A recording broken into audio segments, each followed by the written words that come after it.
They're gonna kill the love of my life. Casey! If I don't go back to what I was doing. Our line of work is quite brutal and quite ruthless. How far would you go for love? You steal truck, bring it to me. Then you make your money. Is it dangerous? Of course it's dangerous! Nicholas Hoult, Felicity Jones, with Ben Kingsley and Anthony Hopkins. All this trouble, all this pain, for love. Collide, now playing. Rated PG-13, may be inappropriate for children under 13. Blog Talk Radio.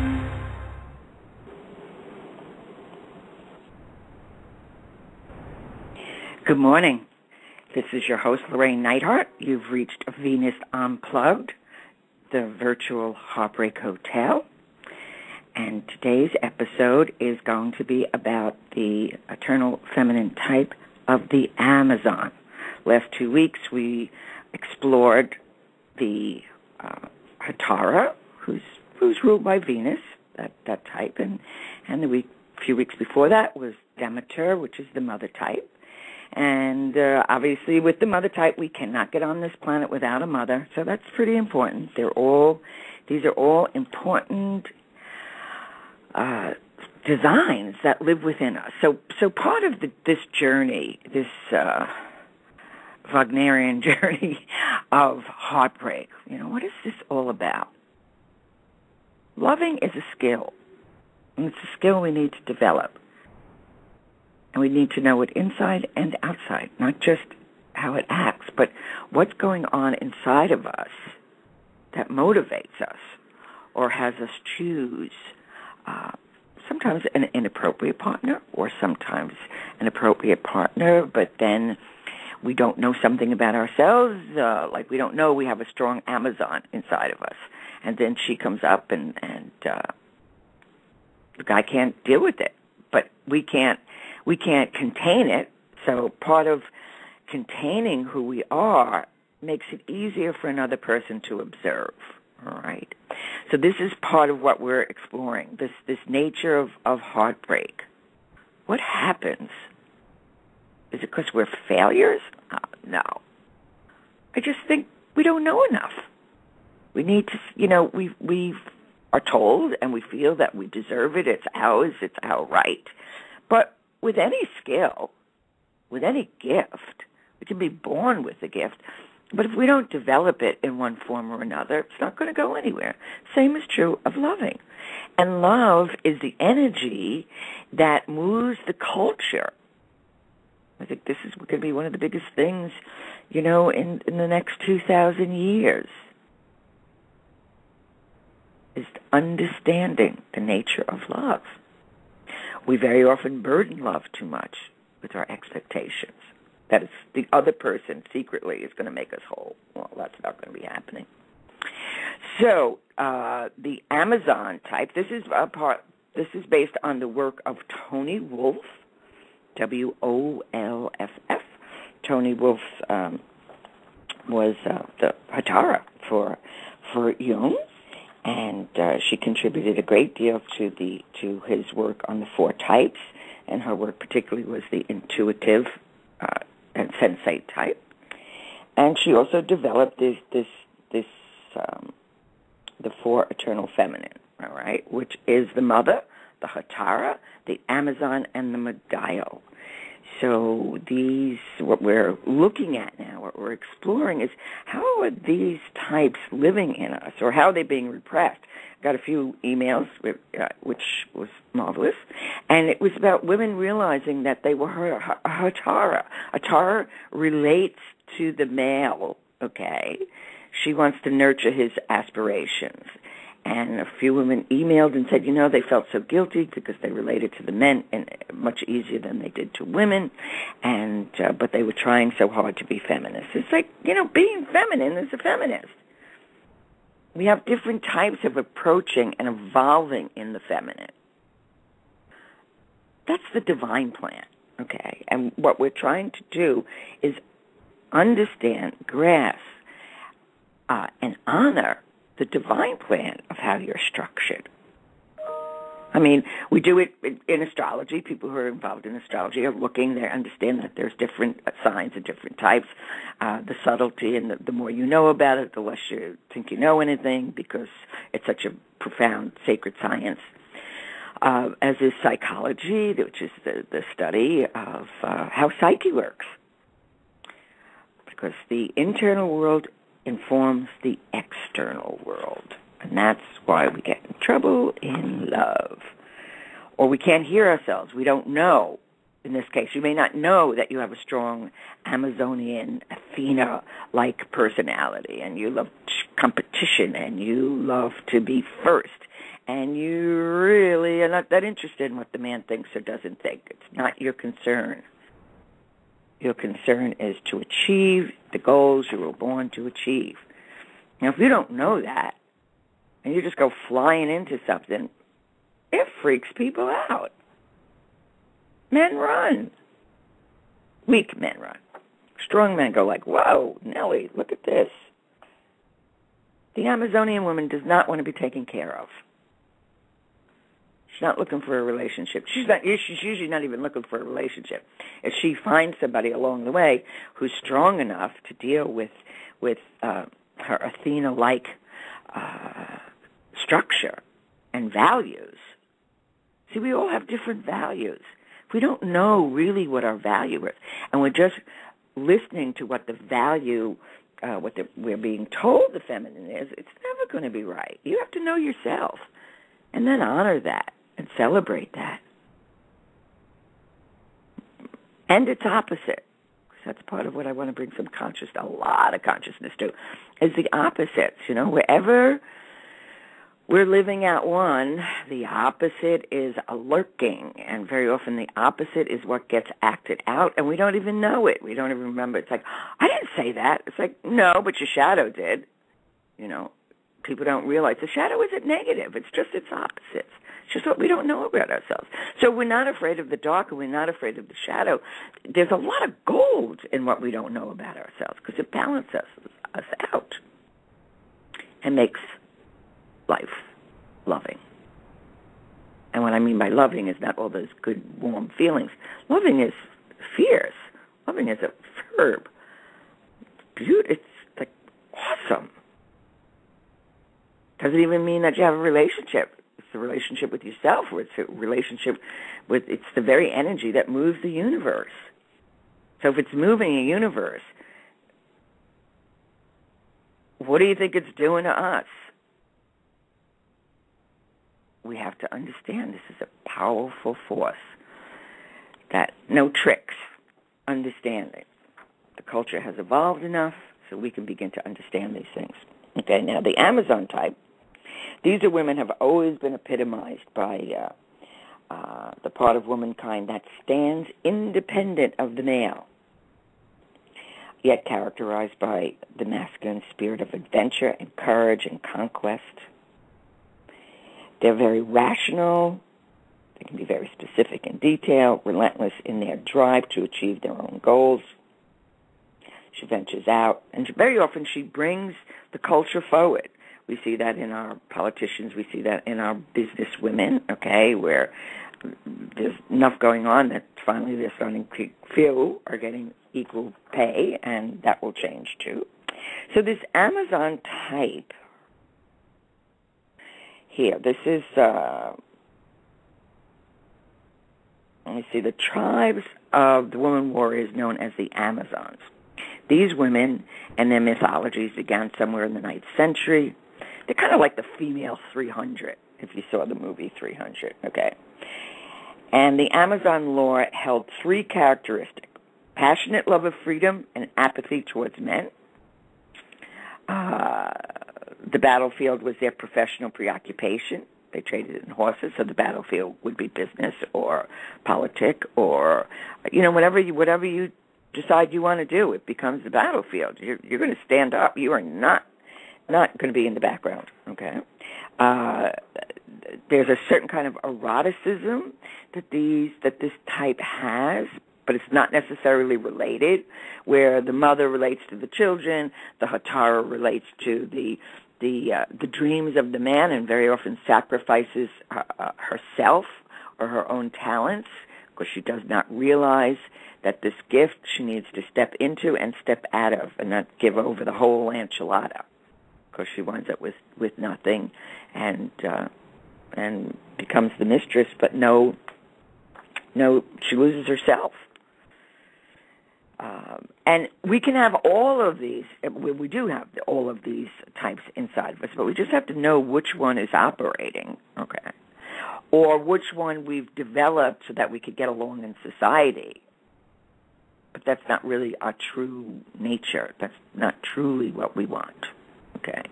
Like, little girls should be good and agree and make people smile and happy. The Amazonian child doesn't care about that shit. She's a tomboy, or she's competitive, or she knows she can be whatever she wants to be, and she suffers dearly in this society, although it's getting a little bit better, because that's her nature. Her internal archetypal mother is Athena. So we're going to start with a little description here of Athena, because the mythologies inform us of the psychic structures that live inside of us. So this, I'm going to read from Karenina, who was a mythologist and scientist. Okay, so here, called Karenina, Kerenyi, has given a superb summary of Athena's many roles and benefits in ancient Athens, where she was the predominant goddess of city dwellers. So Demeter, which is the mother, she's more the nature. But Athena, she's born out of her father's head. She has no mother. She's the only goddess that has no mother. But I'm not really sure that, I don't think Venus has a mother, because she's born out of her, well, we'll go into that another time, what she's born out of. Okay, so here we have it. This is giving you an idea, a sense of what, when Athena is present, or when we look at Pallas Athena in our chart, this is what wants to live. Now, we can call on these energies. That doesn't mean they have to be our predominant type, but we can call on these energies. It's like, I need some Athena energy to break through, to finish writing this book, to not be a scaredy cat and, well, I'm not going to be loved, or men aren't going to like me if I'm too smart. Well, dumb men aren't going to like you because, that's who they are. But a smart man, a man who really has that competitive spirit and respects it, is not going to get threatened by you, ever. Going to enjoy it, as a matter of fact. Like, wow, look at her, she's something else. And, of course, I will be, over the next couple of weeks, giving examples of the embodiment of what this Athena type is. So, here we go. So she is, according to Carl Karenina, she is the rescuer from every danger and peril. She's the advisor of every tight spot. She's a super heroine and the highest wisdom. The people's chiefs and leaders, as well as the whole people itself, are advised by her. She presides over all the local, tribal, and national gatherings. She maintains life and health. She is the gracious, gentle nurse who takes the children of mankind to herself, who makes mothers fertile and children grow and develop, who increases the stock of the people through a strong younger generation. She preserves the divine order in nature, protects the seedlings and fruit from damaging. Boy, we need her with this GMO crap, right? Sows and tends the noble and nourishing olive trees. She teaches men how to manufacture and plow, how to yoke oxen. Not a lot of yoking of oxen these days, but this is thousands of years ago. And how to loosen the hard ground with the rake. For her, mankind receives the materials for all the arts that beautify life, and from her, their skillfulness. She gave mankind the bridle so that he could master the horse for his own use. Shipbuilders work under her inspiration. She is enthroned protectively on the headlines and stirring up and skilling the storms. Wow, she must be very busy this summer. Maybe it's the summer of Athena with all this water and storms. To her, the sailor offers thanks as he happily steps to land as his desired goal. She guides the wanderer and the stranger safely over sand and land and sea, and she accomplishes the heroes on their adventures. She fills them with courage and saves them from danger. But she is also righteous, strictly listening to Providence, seated beside Zeus. She is the only one who knows where the lightning bolts lie hidden. Wow, that's a talent, right? Shoot a lightning bolt, that'll stop them, help them grow up. We need some lightning bolts thrown. That's all the stuff society is doing. And she has the full right and power to use them and also employs them, okay? And she has the terrible shield of her father Zeus. The Gorgon is on her shield. And with him, she has many traits in common, and she is frequently worshipped jointly with him, especially in the most ancient sites of her cult. So she is a father's daughter. We can see, when a woman, father or the grandfather has a very successful business, and the young granddaughter says, you know what, I'm going to take this further. And she comes in and she starts bringing them social media and tweeting, and the grandfather's freaked out, like, what's that about? And she's like, no, this is what's going to bring us further, okay? And she's the one who has this idea. She'll bring things she doesn't. No, I don't think she would care. She doesn't care in a sentimental way.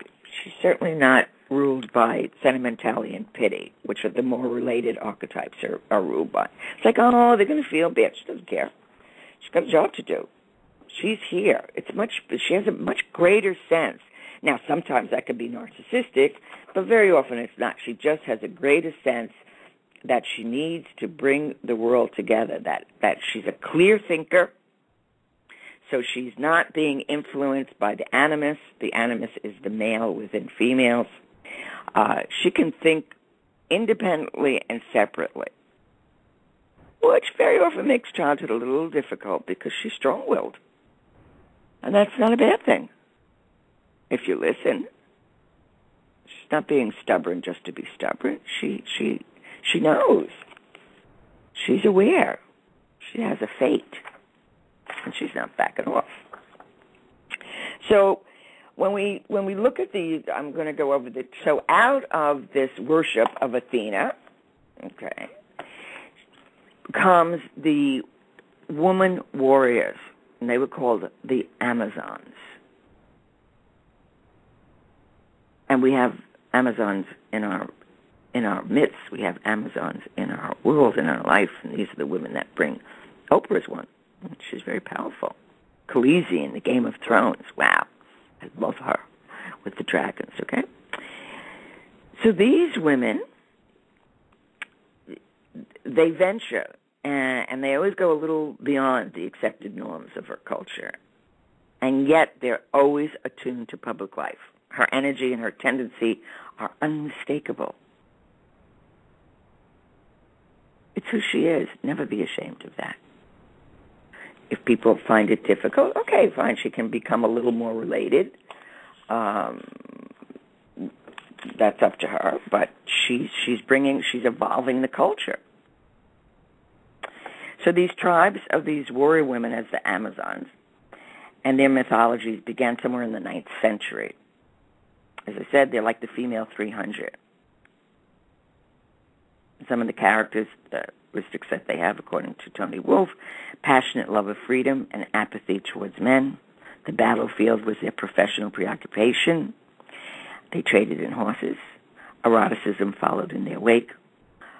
Amongst the earliest writing were the tales of the Amazons waged war while still virgins. Wow, that's a trip.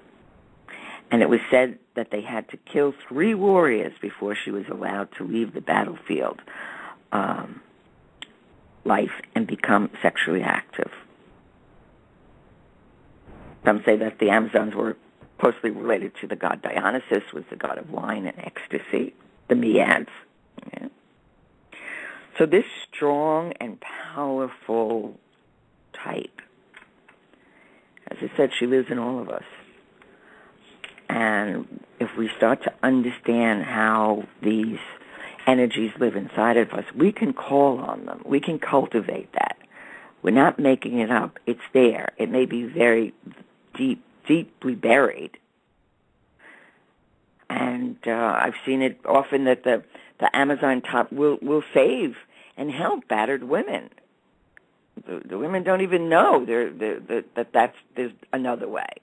And this Amazon type will come forth and say, I'm very sorry, there is another way. And as a matter of fact, I'm taking you away from this so you can redevelop your life. This is what's very important. So these women, the ancient Amazons, these were women who fought and rejected the idea of marriage. And in ancient classic, the Amazon she had this ferocious energy. She seemed to be powerful and courageous and ultimately doomed to some sort of tragic and glorious defeat, or so the patriarchal cultures wanted them, or how they wrote them down. So this type, has always been rejected. She then came up again, like in the period of Eleanor of Aquitaine, which we'll go over that next week. But now she's getting a real hold now. So this glorious type, she's universal and she's human. She wants to bring things ahead and doesn't ask for approval. She may need to learn a little more relatedness so she can achieve her goals. But that's who she is. So part of what does this have to do with heartbreak? Everything has to do with heartbreak, because as our culture is evolving into the conscious understanding and the emergence of love. Love isn't just feminine, it's feminine and masculine, but this energy, okay? So heartbreak is going to come if we're not aware of the nature of the eternal feminine.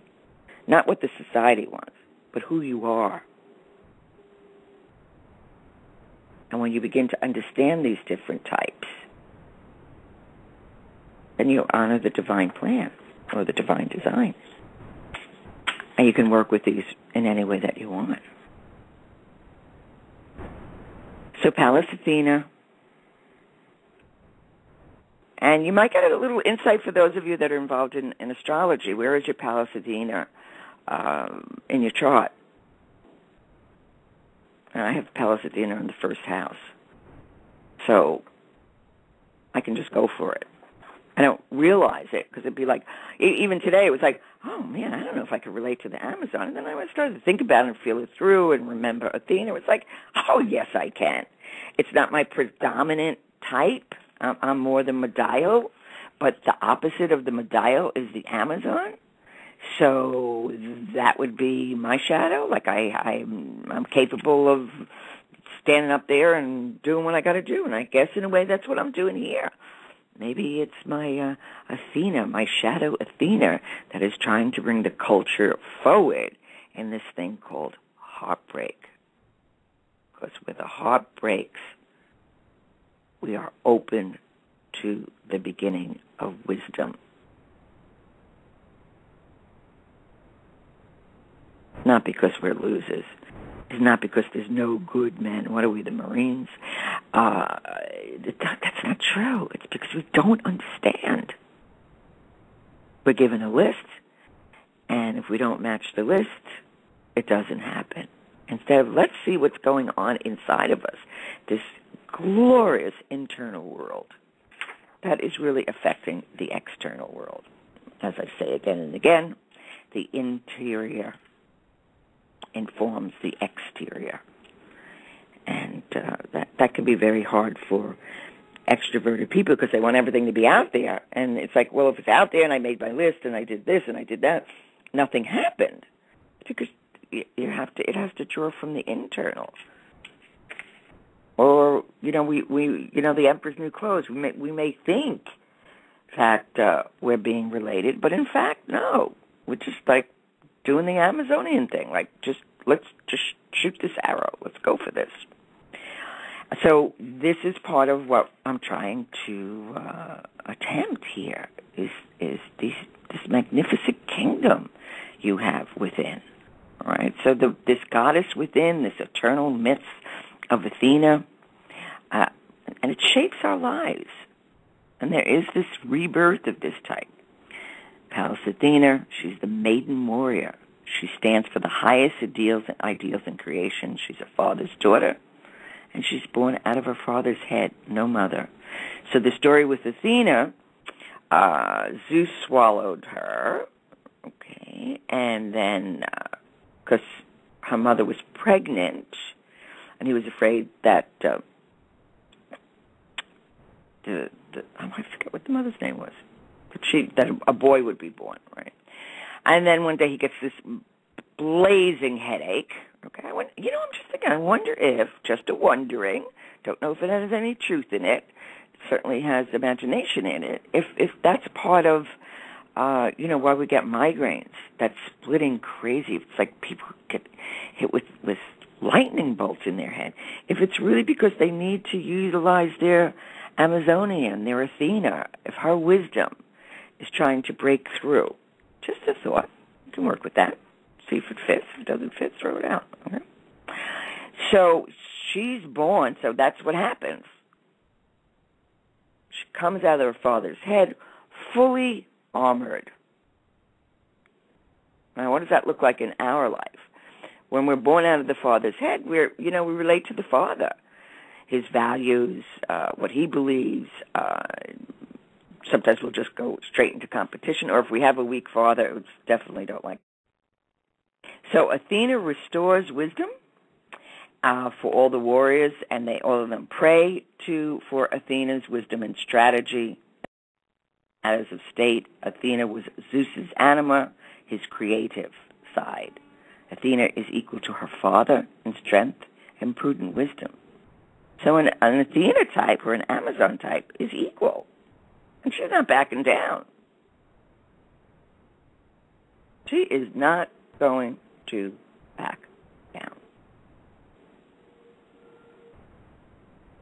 And this one's interesting. Aphrodite has no effect on her. Athena's a virgin goddess. She's not affected by men. Okay. And in her temple, she had priests, not priestesses.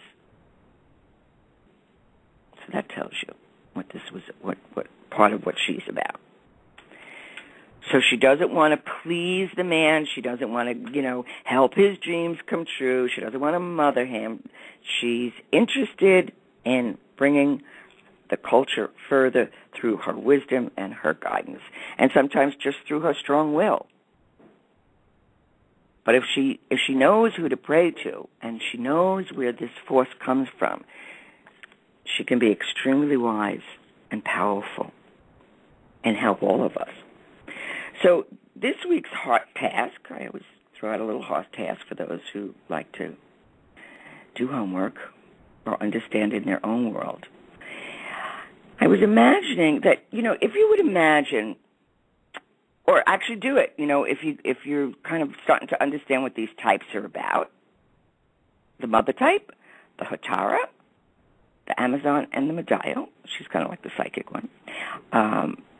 These four women, or you and your three of your friends, each one a different type, represent this or imagine this. Okay, they're having a conversation,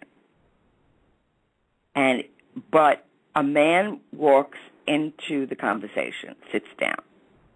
What do you think the type does? Just notice it. The mother type is going to mother him. Here, have something to eat, have something to drink. Blah, blah. Okay. The Hotara is going to reach for her lipstick and kind of just, oh, you're so marvelous. Okay.